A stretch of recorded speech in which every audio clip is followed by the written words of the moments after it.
time to review Spider-Man 2 Enter Electro for the PlayStation. Okay, out of the two Spider-Man games that were for the original PlayStation, I always thought that Enter Electro was better because I played it a lot as a kid. Why? I think it was that really awesome Alex Ross costume, you know, the white one. The eyes were stupid, but it was pretty cool looking. I do wonder what happened to the spider armor though. That was cool as well. And I suppose I have to make up for something. When I reviewed the original Spider-Man game earlier on in this channel's lifetime about a couple of months ago, I didn't exactly have a score system set in place yet. Thank you Zookstar1000 for giving me some sort of inspiration. So, to give the original Spider-Man a score, it would be a weak Last of the Summer Wine. Very enjoyable, but there are some stupid things holding it back. So, how does Enter Electro hold up? Well, let's find out. Now, the game starts off with, and let's be honest here, a stupid recap of the first game. It's stupid for two reasons. The first is its horrible, horrible editing. The intro goes something like this. Previously on Spider-Man. Who's there? Face me, coward! Face a worthy foe. Spider-Man?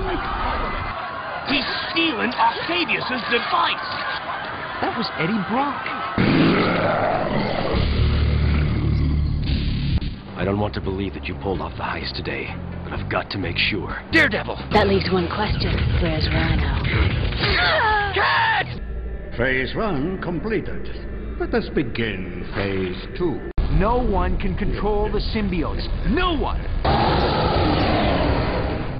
Yeah, it's pretty stupid because if you played Enter Electro first, you'd have no idea what was going on. I mean, how could you piece up the story of the first game from those random 30 seconds?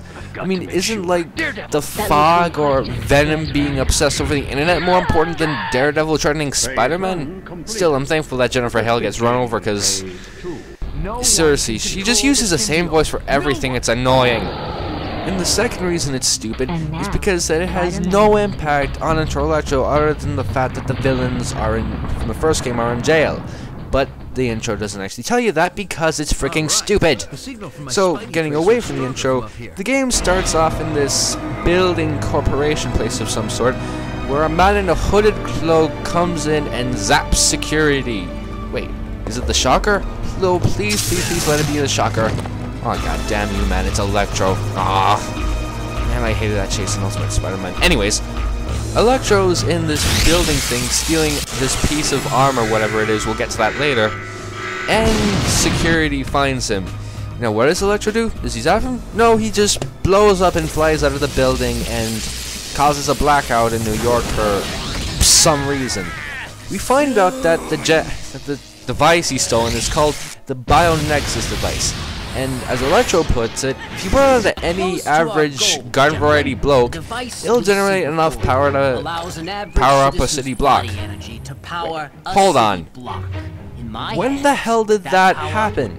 I mean, when the heck did scientific achievements progress so much that you could literally get 3 shitty looking pieces of armor and power up your house for a month? Where the hell did that come from? That's like something the fricking gods would make. Oh god, I don't get it. But whatever, Electro needs a powerful device of sorts to make him a god, because, you know, he's Electric Man, basically. And the thing he needs is a fist-shaped gem. Unfortunately, it's not a Chaos Emerald, so there's going to be no Spidey Sonic crossovers, which sucks a lot, but hey, at least they made Retro Sonic in 3D now, so I suppose everything's fine. And while he's doing that, we come to Spider-Man reading the newspaper, and the newspaper article is odd. It says Captain America saved New York in the first game, where it was actually Spider-Man. Now, to the Daily Bugle's credit, Captain America was there at the end, so anyone taking pictures could have made the assumption that Captain America saved the day and he caught Spider-Man red-handed. You can't entirely blame them, and of course, J. Jonah Jameson, and I guess I don't need to explain that, otherwise I'm being a patronizing git. But anyways, Spider-Man notices that there are loads and loads of hooded men with briefcases going around the town and suspects They are evil villains trying to do something. I do wonder, what if he got that wrong? I mean, what if they were lawyers for the Dark Brotherhood from Oblivion, or members of Organization 13 coming together to go to a business meeting or something? Damn, that would be awkward. But anyways, Spider-Man eventually gets on Electro's trail and has to stop Electro from becoming a god. The gameplay of Enter Electro is essentially the same as the first, but with a slightly bad frame rate. The controls are pretty much the same as well, and the gameplay is a 3D platformer source with loads of beating up people. The controls are simple. X is to jump, square is to punch, the circle is to kick, and triangle is to web. Now there are various different combinations of webbing people. Triangle on its own will allow you to just simply tie up people, but keep in mind that some people can break through this. Pressing up and triangle will allow you to do the web bump, which amuses the living Jesus out of me due to the fact that we're doing sexual reproduction at science in the moment. Pressing down and triangle also does a web yank. I just realized how hilarious that sounds now. Yuck. Doing left and triangle allows you to put on web gloves, which make your punches stronger. And finally, right and triangle allow you to do a web igloo that explodes and kills everyone in the whole universe. Ouch.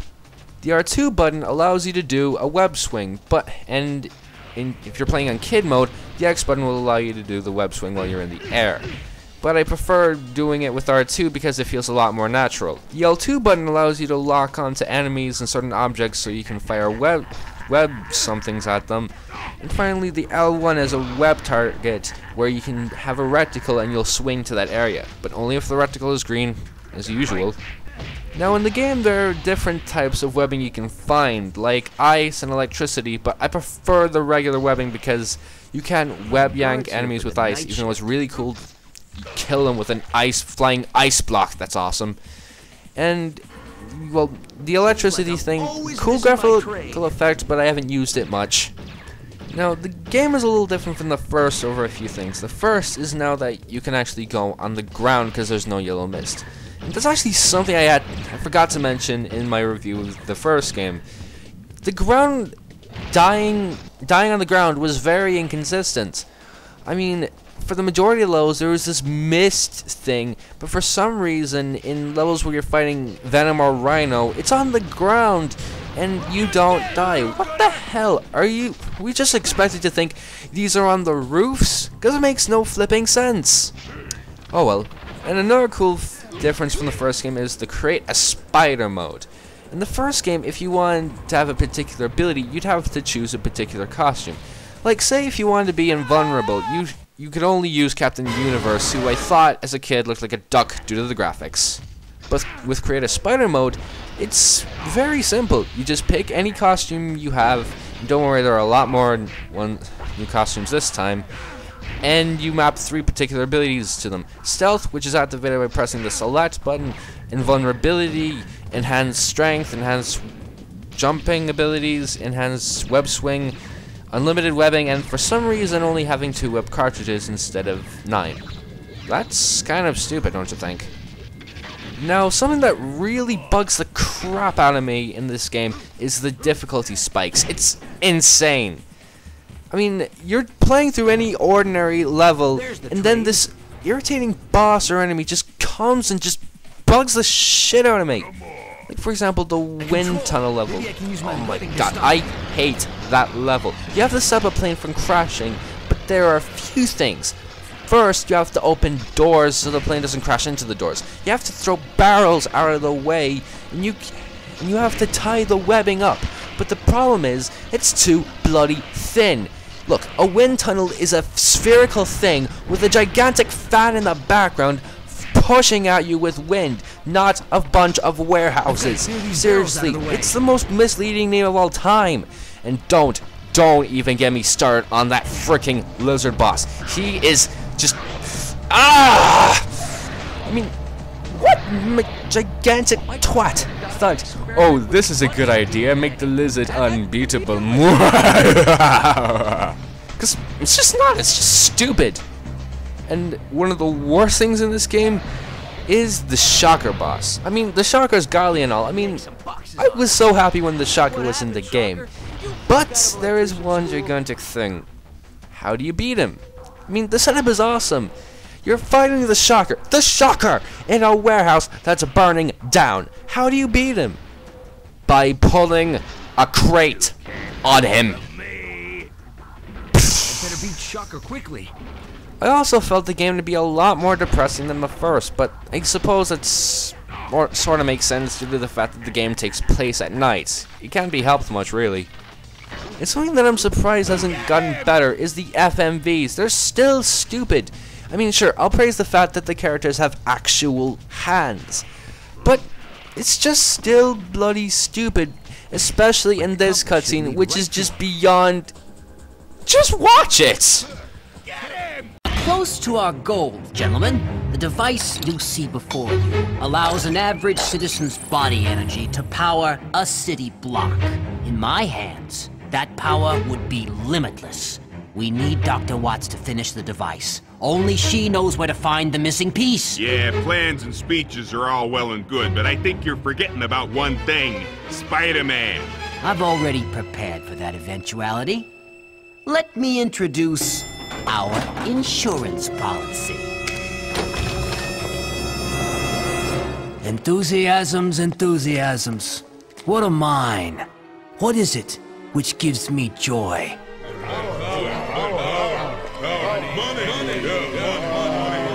Destroying Spider-Man. A man stands alone, facing the web slinger. This is the time for what? For individual achievement. But in a mob? Part of a team. Tomorrow night, the good doctor will be attending the Science and Industry Ball. I'm gonna get the doctor myself. But I get nowhere unless the team takes out Spider-Man. Spider-Man!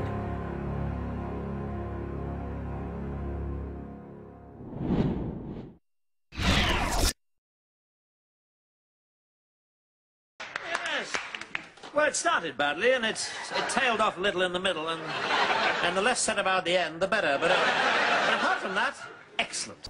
Oh well, there's a fair bit of good stuff to make up for it. For example, the levels are a lot bigger than in the first game. Like, take the epic helicopter chase from the first game. That went over 5 separate levels. One for web swinging, one for crawling on up a gigantic building, another for swinging, another one for crawling up a gigantic girder, and another for web swinging to finally get away. Here, something of that magnitude is just compressed into one level.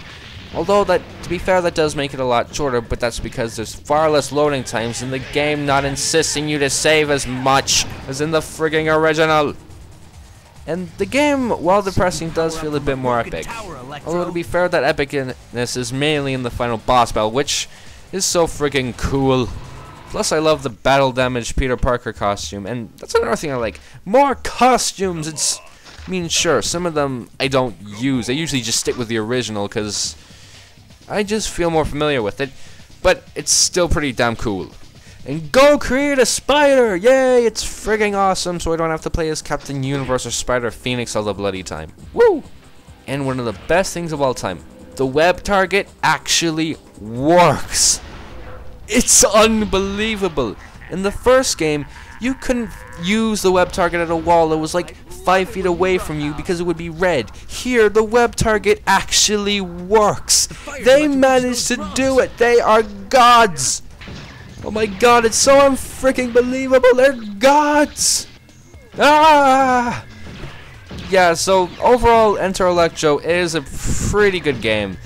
The levels are a lot bigger, the web target actually works, more costumes, and the final boss is pretty epic.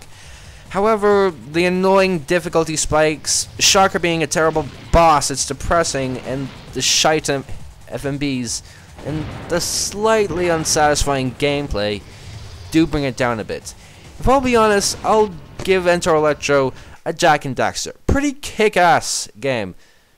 However, when it's hated too much or loved too much, in this case, nah, it's just pretty kick-ass. Now, I will say that the first game is definitely a lot better than this in a lot of ways.